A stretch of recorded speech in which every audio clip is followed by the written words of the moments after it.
Radio. It's like TV without all the colors. Super 88.1 Benin City. The station other stations get their music from.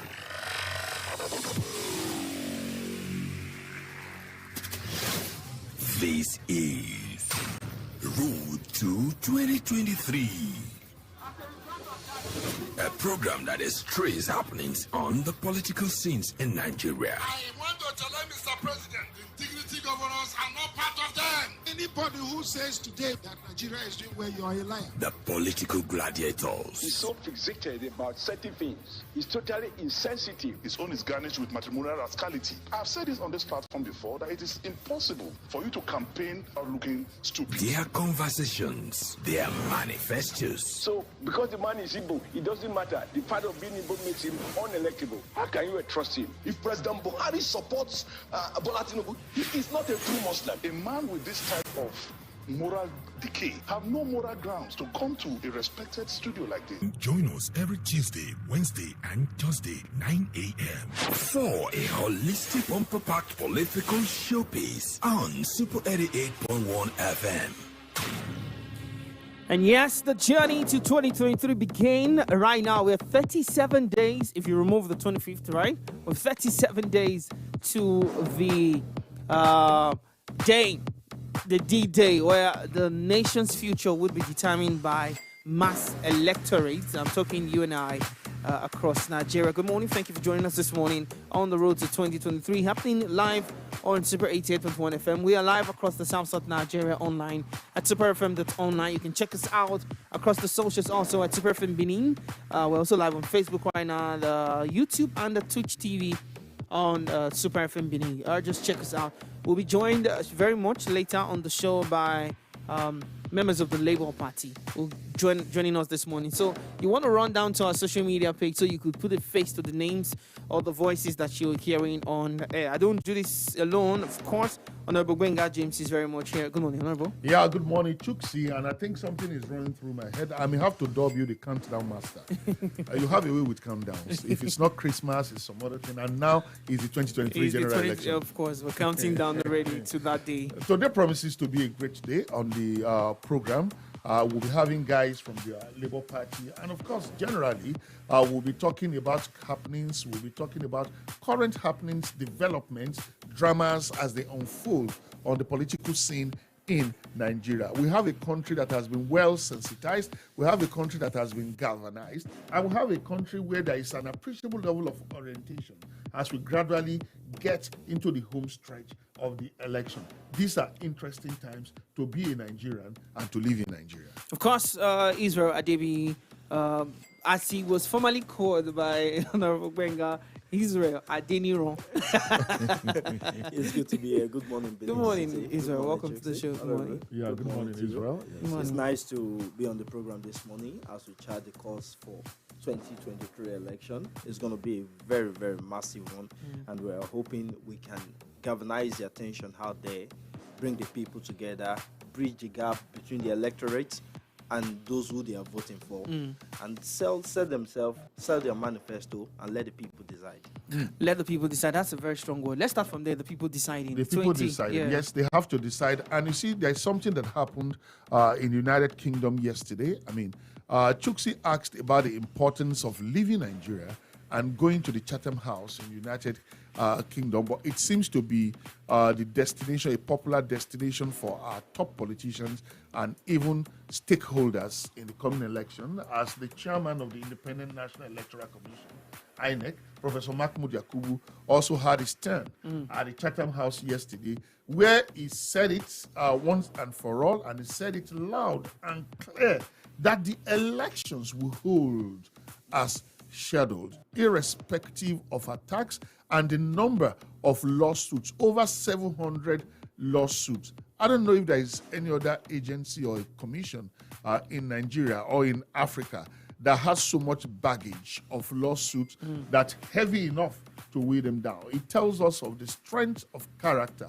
of the personality of the chairman of INEC, and the strength of character of the entire board of INEC, and the iron cast resolve of Nigeria and Nigerians that we must get this election right. No doubt, there are fifth columnists, There are those who do not want the 2023 general election to see the light of the day. But it is good that Nigeria and Nigerians have stood at one indivisible force to say, no, we ain't giving ground.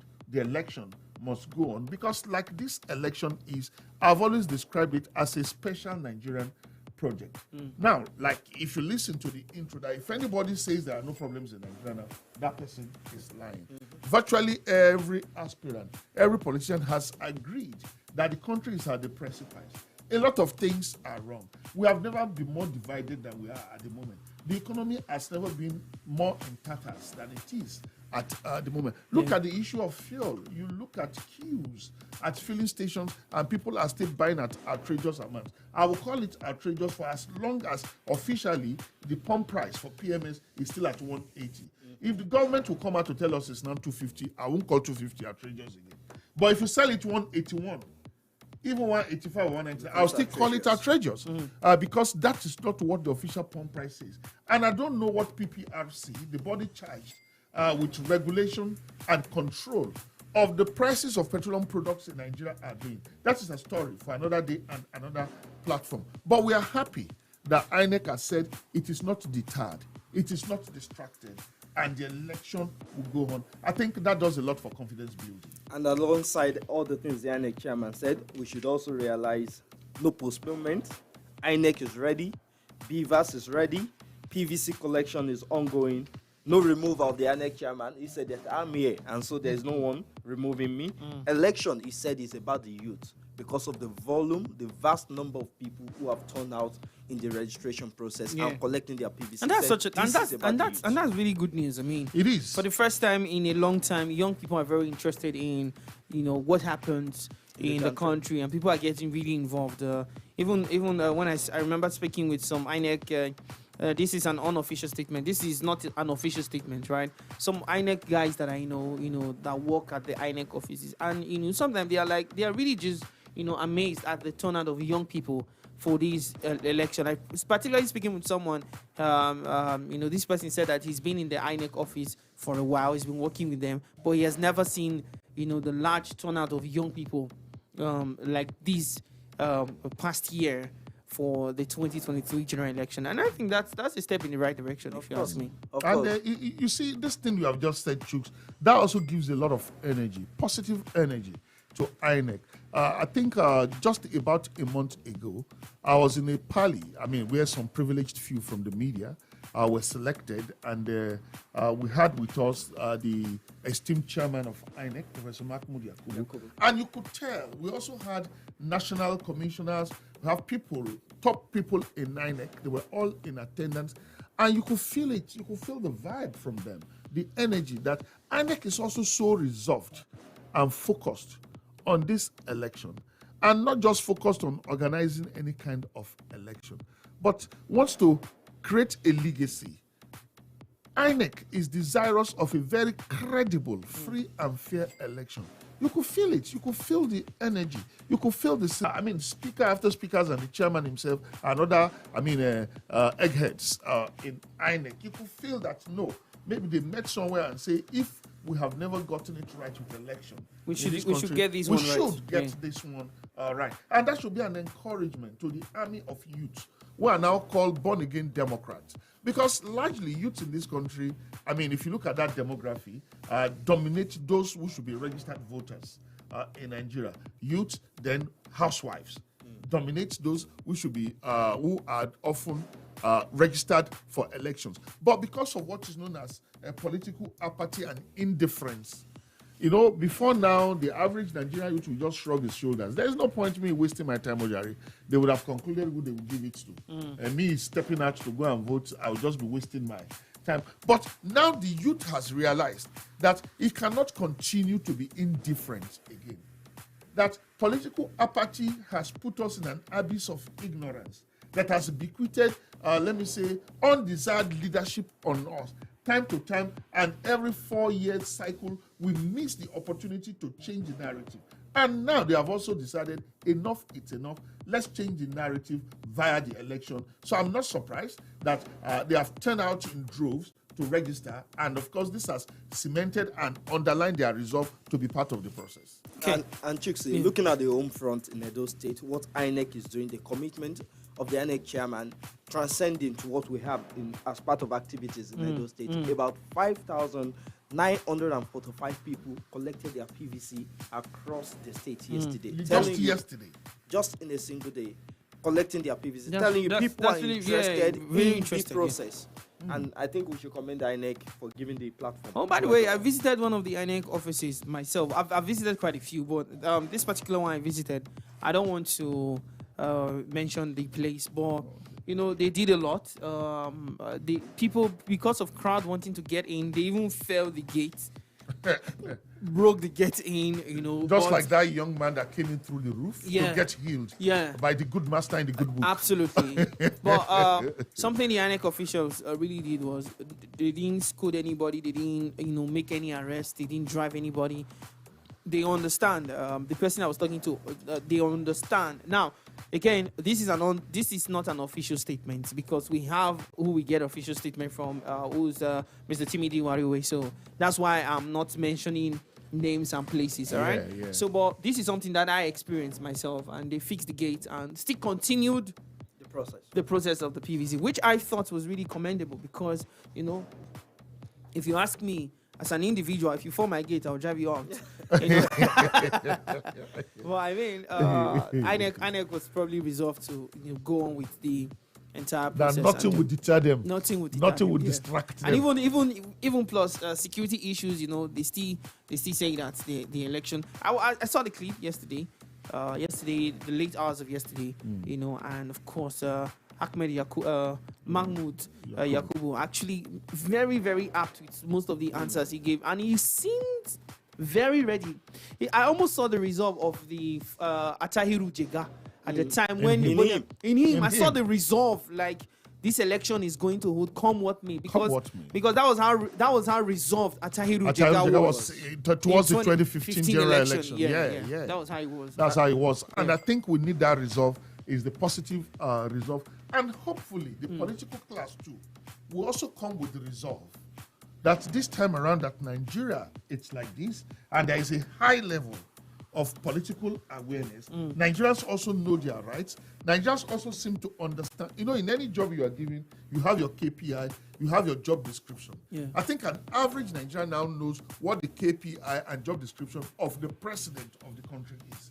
An average Nigerian now knows the KPI and job description of what an elected governor is, of what an elected senator, elected member of the House of Reps, an elected member of the State's House of Assembly. So what this also means that Nigerians will go beyond just because the knowledge you have becomes beneficial to you when you put it into use. The next thing Nigerians will start doing now is to begin to hold people accountable. That in the social contracts that you entered into with us, when we voted you into this office, by your job description and KPI, you are supposed to be doing this and that and that and that. And thankfully, figures are always in public domain now. We also know how much is going into what. So people will start asking questions. So that also means that to the politicians, they should get ready. It's no longer business as usual. It's no longer business as usual. All right, we have members of the Labour Party joining us this morning on the show. We're here to quiz them, to ask questions, critical questions about their presidential aspirant, and also other members vying for other positions, to other elected positions, in Nigeria. So join us in a minute. We'll be doing just that. Chuksi, Honorable Gbenga, and Israel Adebi on your radio for the road to 2023. This is Road to 2023. A program that is trace happenings on the political scenes in Nigeria. I want to tell Mr. President, the integrity governors are not part of them. Anybody who says today that Nigeria is doing well, you are a liar. The political gladiators. He's so fixated about certain things. He's totally insensitive. His own is garnished with matrimonial rascality. I've said this on this platform before that it is impossible for you to campaign or looking stupid. Their conversations, their manifestos. So, because the man is Igbo, it doesn't matter. The fact of being Igbo makes him unelectable. How can you trust him? If President Buhari supports Bola Tinubu, he is not a true Muslim. A man with this type of moral decay have no moral grounds to come to a respected studio like this. Join us every Tuesday, Wednesday, and Thursday, 9 a.m. For a holistic bumper-packed political showpiece on Super 88.1 FM. You with the heartbeat. Welcome. Keep it locked in Super 88.1. In the holy book of Super, chapter 88, verse 1, the family that listens to Super FM, they stay together, and so shall it be. Super FM. Super FM. This is Road to 2023. A program that extrays happenings on the political scenes in Nigeria. I want to tell Mr. President, integrity governors are not part of them. Anybody who says today that Nigeria is doing well, you are a liar. The political gladiators. He's so fixated about certain things. He's totally insensitive. His own is garnished with matrimonial rascality. I've said this on this platform before that it is impossible for you to campaign or looking stupid. Their conversations, their manifestos. So, because the man is Igbo, it doesn't matter. The fact of being Igbo makes him unelectable. How can you trust him? If President Buhari supports Bola Tinubu, he is not a true Muslim. A man with this type of moral decay have no moral grounds to come to a respected studio like this. Join us every Tuesday, Wednesday, and Thursday, 9 a.m. For a holistic bumper-packed political showpiece on Super 88.1 FM. Well, live across the nation's capital, the nation's heartbeat rather, on 88.1 FM, Super FM. Good morning, everyone. Thank you for joining on your number one family radio station, Super 88.1 FM. My name is Chuksi, the Fresh Prince of Radio, and we did mention earlier that we'll be having members of the Labour Party join us this morning on the show. Of course, I still have Honorable Gbenga James, who is on the other side, and Israel Adebi. If you are live, you'll see him standing behind today. Thank you so much. And right now, we're joined by Barrister Neda Imasuen, who is the Labour Party senatorial candidate for Edo South Senatorial District. Barrister Neda, good morning. Welcome to the show. Good morning. You're welcome. And of course, we have Comrade Sam Uroupa. He's the State Publicity Secretary for Labour Party. Comrade Sam, good morning. Thank you. Welcome. Please get close to the mic. Get close to the mic. This is the time where people need to hear you loud and clear, and we need to make we need to do some findings and clear out some things that maybe people don't understand or they need to understand on the show. Welcome again to Super FM. Thank you so much for joining us this morning. So let's get right into it. Just the brain of the matter right now. Okay, and getting into the meat of the matter, I personally like to start with Comrade Sam, Publicity Secretary of Labour Party in Edo State. Now, across the country, Labour Party is synonymous with the name Peter Obi, who is the presidential flag bearer candidate of the party, and the movement obedient. But again, the party had its own personality and character, even before the emergence of Obi and Obedient. But a lot of people, the only thing they know about Labour Party today is Peter Obi.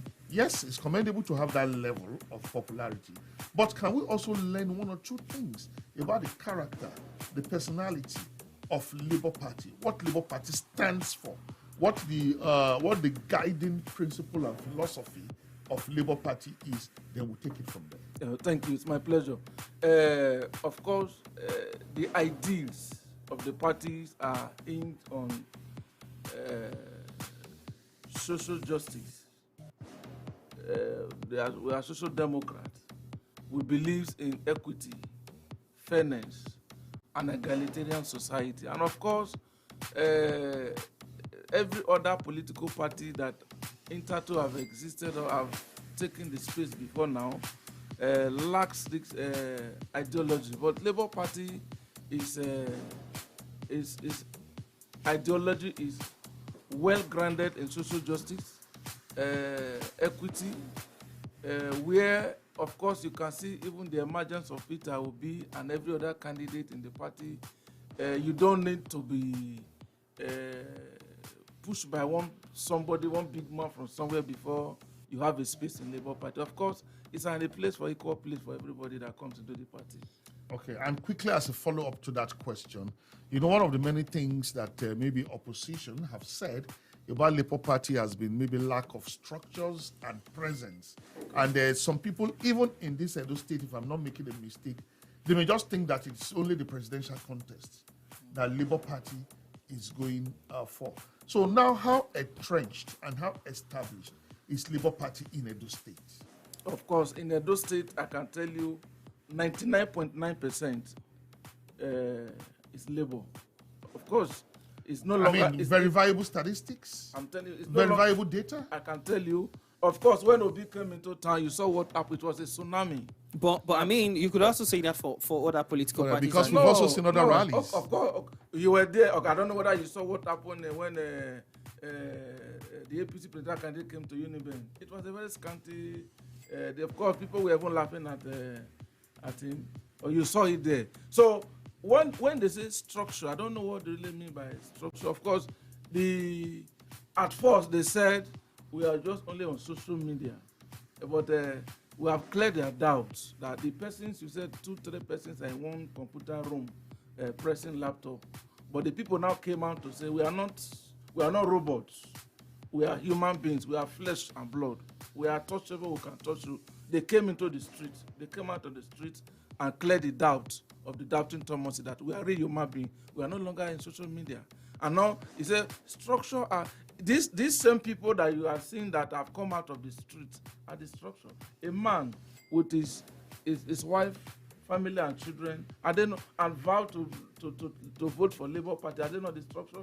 Of course, the structure you are talking about, or the kind of structure that people might want to know, or they believe that that has been prevalent, is that structure that has kept Nigeria in this quagmire, the structure of corruption, the structure of rigging, those structures that have kept Nigeria without any good governance. All right, Comrade, thank you so much. If that is what you want to consider as structure, of course, Labour Party is not on that line. All right, thank you. So we'll get back to you. We'll get back to you. Let's Barrister Imasuen, we need to talk to you. You are the senatorial candidate of the party in Edo.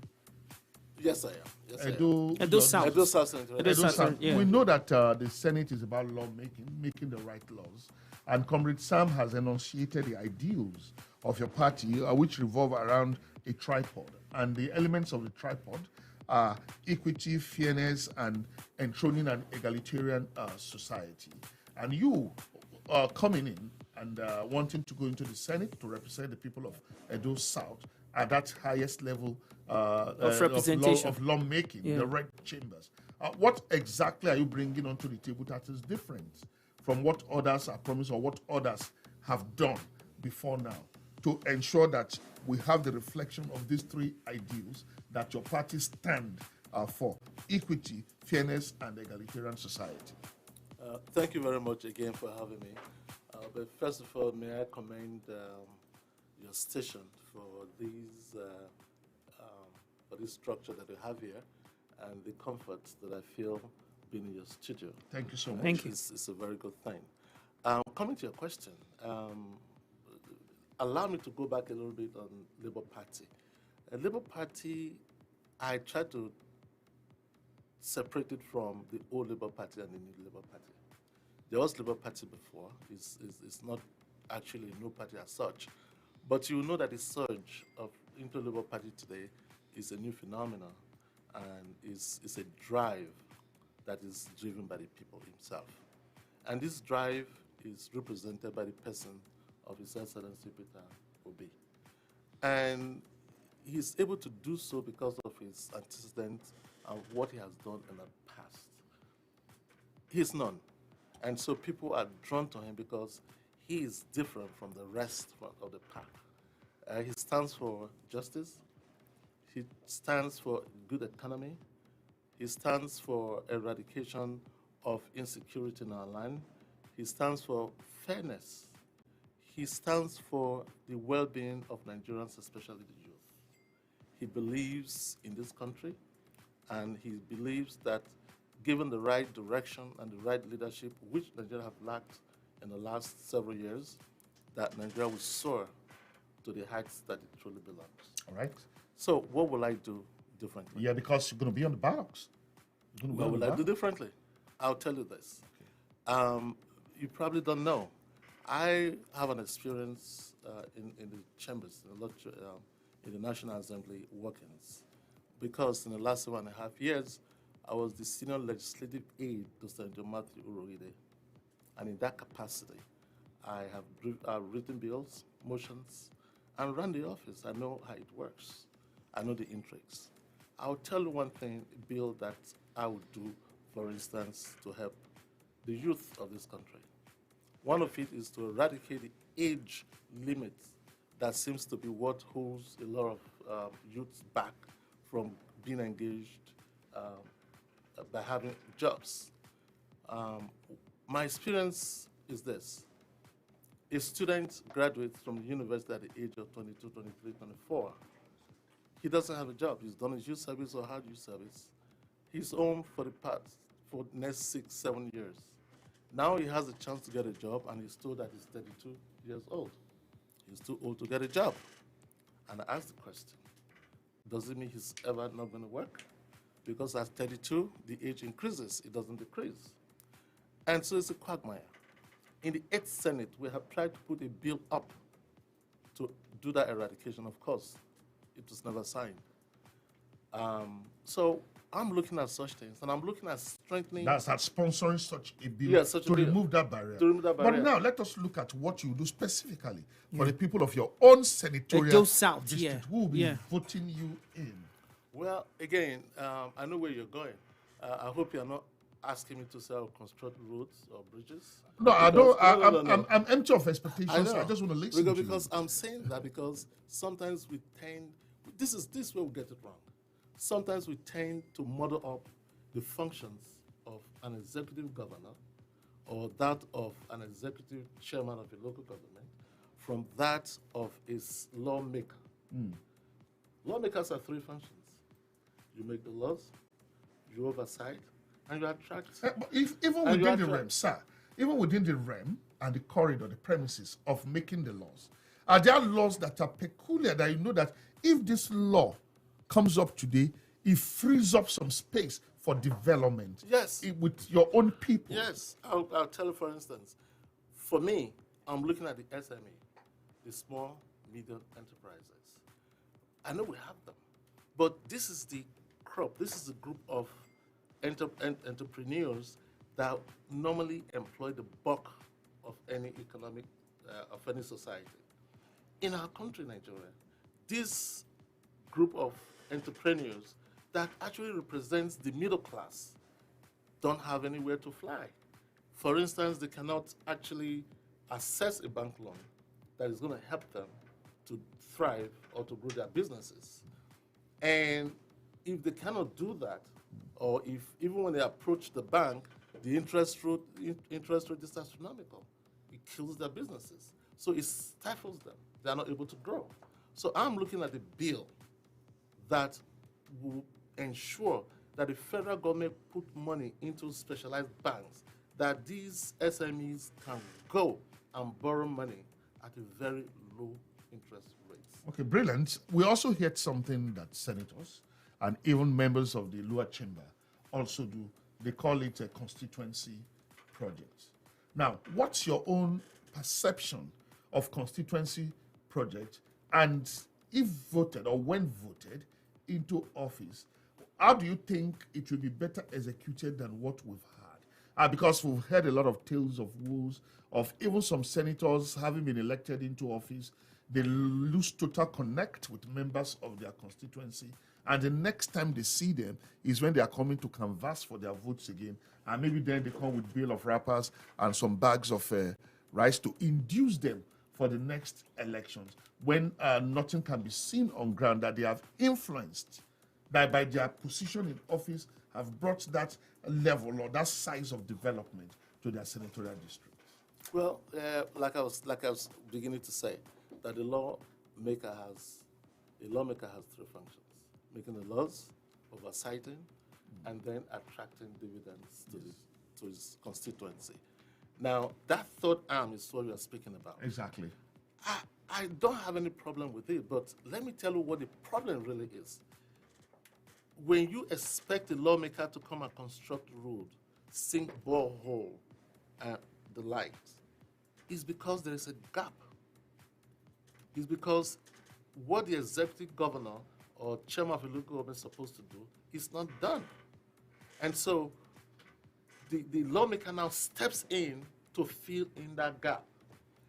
With Peter Obi as the president of this country, trust me, this will change. But in any case, my own, what I'm going to do, I'm going to be very close to my constituents.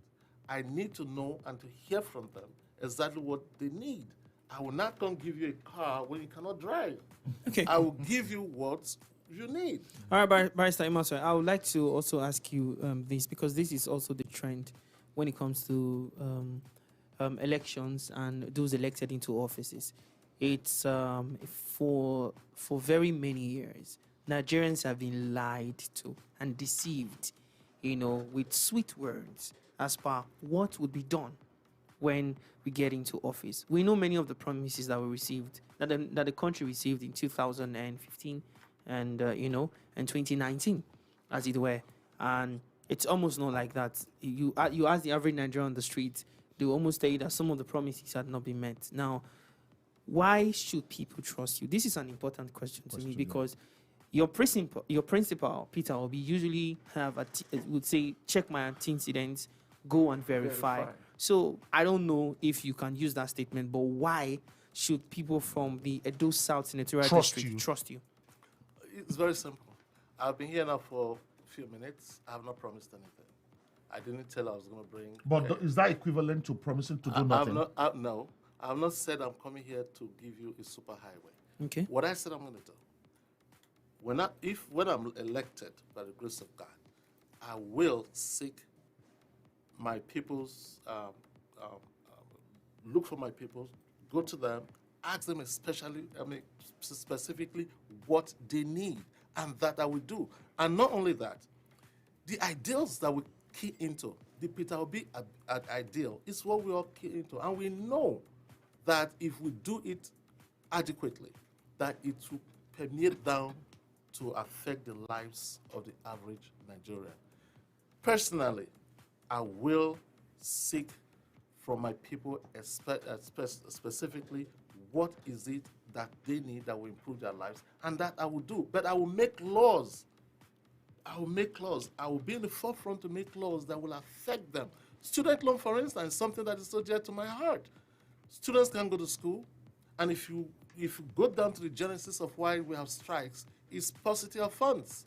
Now, we are saying that why can't the government put enough money out there for students to get loan at a very low interest rate? I had my master's degree from the United States. My loan was 1%. It never changed. It's for the life of that loan. And when I can't even pay, I write to say, I can't pay this month. Things are not going so well. And they excuse you. So why can't we do that?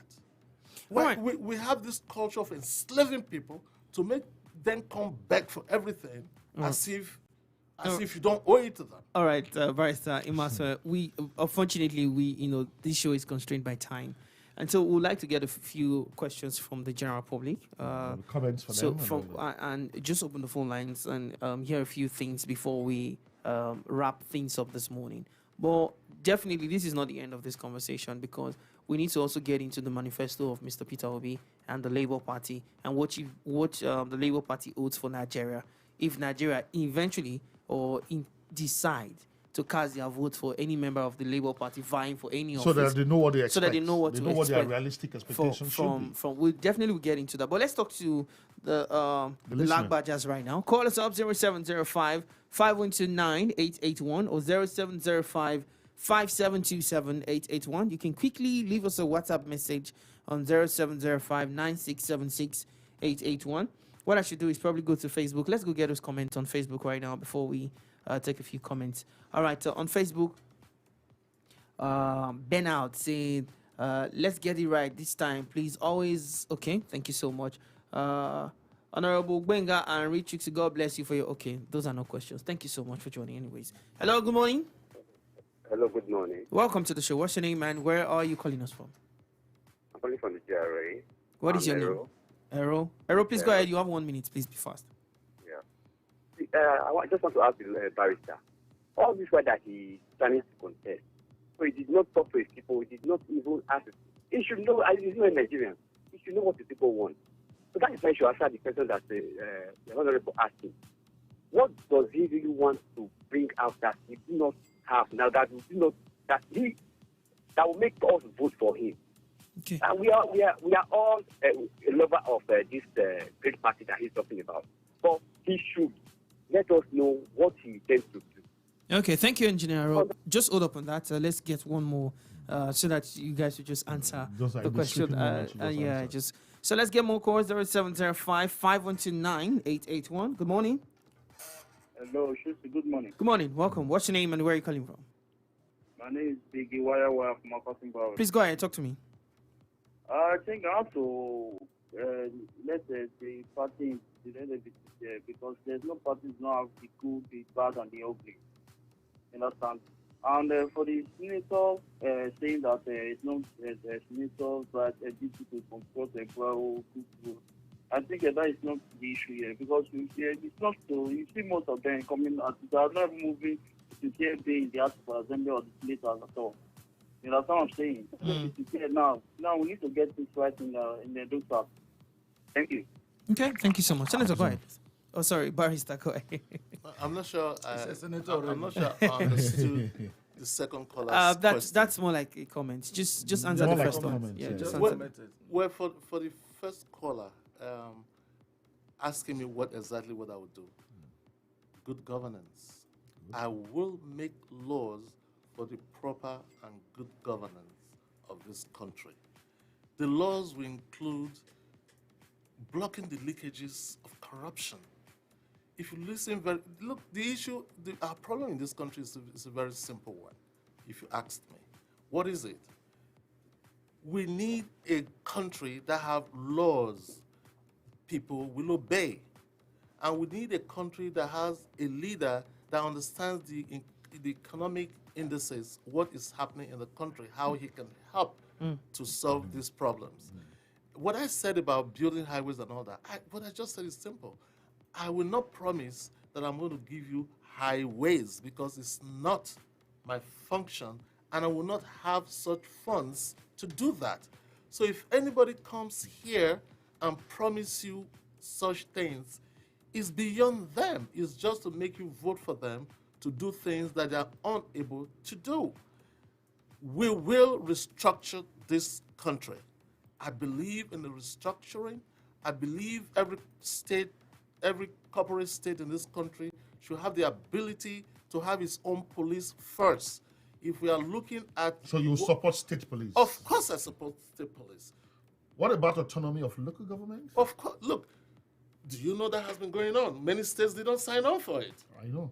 They want to enslave themselves. Now, if you have a president that has the will, maybe he can influence these other states that have not signed up for it to sign up for it. All right, Barrister, we have to wrap things up right now. Please, quickly and finally. Just 1 minute. From me. Because now I want to know the level of understanding and rapport between Labour Party in Edo State and Labour Party at the national level, especially with the person of Mr. Peter Obi. Because in Rivers State, we saw an event where he more or less endorsed the candidate of PDP for governorship in Rivers State. He is the presidential candidate for Labour Party, and I understand that Labour Party has a gubernatorial candidate in Rivers State. So that seems a huge gap and a disconnect for me. I saw it on live television. I wasn't told. I watched it myself. So I want to know the level of rapport here so that we know that that disconnect, that gap is not there. Of course, there is nothing like disconnect. Everything is flowing in order. And of course, what happened even in Rivers State, for some reasons, it could be misinterpreted for whatever reason. Because it was said in plain English language. Of course. But we have that audio. Would you like us to play it for do you? you want us to play it? Excuse me. Of course, Peter Obi, as a person, ordinarily, is not that type that discriminates anybody. So you're saying that Mr. Peter Obi is open to other political parties? Or candidates of other parties outside of his own party? He's open to Nigerians. Peter Obi is open to all Nigerians. Okay. And so the working of this nation, this country called Nigeria, is his business. It's what he's out for.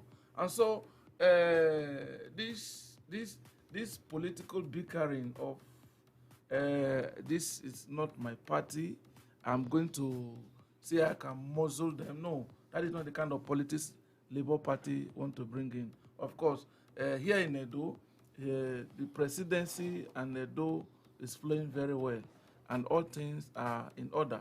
And that is why the only alternative platform that has come to stay is the Labour Party. Of course, that is why even the elder statesmen across the country, you can see the likes of Professor Ayo Adebanjo, the leader of the Afenifere, the Pan Yoruba Social Cultural Organization, endorse him. It's not a joke. Chief Olusegun Obasanjo endorsed him. The likes of Pa Ike Clerk, Chief Senator Ike Clerk, endorsed him. These are principalities in their various rights. And so when they said, what the elder sit at home in his parlor and be saying, even a child climb the tallest Iroko tree, they cannot. And these men, these fathers have seen it. And so this is what they want for Nigeria. All right, thank you so much. Thank you. We're way out of time. Apologies to, I was supposed to be playing somebody's content right now. I hope the person is, please apologies. Well, we need to wrap up right now. Thank you so much, gentlemen, for coming around. Thank you. The show this morning. Hopefully, we'll be able to do this again and get more answers and be able to get more clarity. Exactly, as we get closer to the elections. As we get closer to the elections. Thank you so much. We've been speaking with Barrister Neda Imasuen, the Labour Party senatorial candidate, Edo South Senatorial District of Edo State here, and of course, Comrade Sam Uroupa, who is the Publicity Secretary of Labour Party in Edo State. Thank you so much, gentlemen. Thank you. I appreciate Thank you for coming it. around. Thank you very much. Thank you so for much. having us. All right, it's Thank the you. road to 2023. Good morning.